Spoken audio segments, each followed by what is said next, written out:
Well, the last asylum seekers have finally left the Oceanic Viking. Earlier tonight, the 56 remaining Sri Lankans were taken ashore in Indonesia and into detention, ending a 4-week standoff. The issue again dominated federal parliament today as the opposition attacked the deal used to entice the Tamils ashore.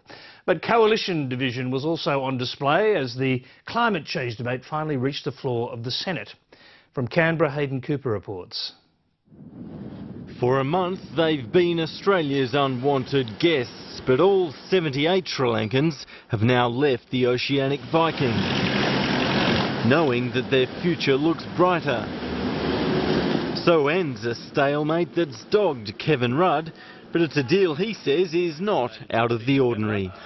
Which describes the non-extraordinary nature of the procedures which apply here. And secondly, the opposition leader believes it is a special occasion. Will the Prime Minister finally stop treating the Australian public like mugs and admit he has used a special deal to entice the asylum seekers from the Oceanic Viking? Deal or no deal, the Sri Lankans will now wait in detention for resettlement, most likely in Australia. The usual spell behind Indonesian bars can reach 5 years.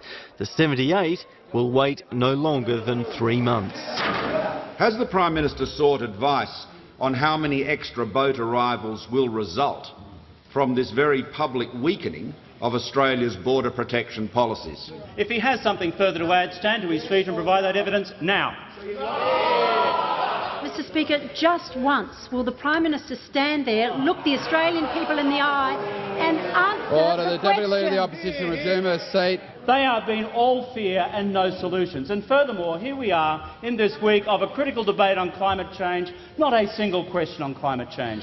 Because why? Leave that to the other place, where senators have many questions on day one of the emissions trading showdown. But do these fundamental flaws in this legislation mean anything to Rudd Labor? No, of course they don't. We all know we need change.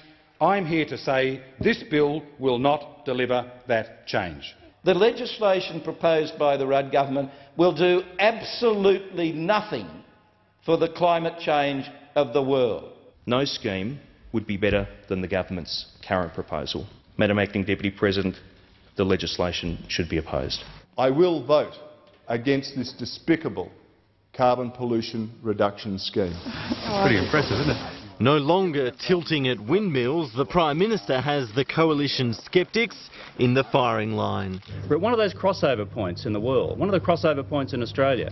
Let's rise to the challenge rather than simply succumb here at home and abroad to the politics of fear. But some Liberals argue for action. Madam Acting Deputy President, I hope that our sensible, sound amendments to this legislation, to fix this legislation, are accepted.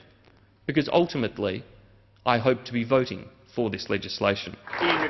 But the party's lead negotiator, who's been optimistic of a deal, has now warned that he is in no hurry. We are not going to rush this, and if we need more time to get the right answer, then quite frankly, Copenhagen can wait. Kevin Rudd's lobbying hard on 2 fronts, local and global.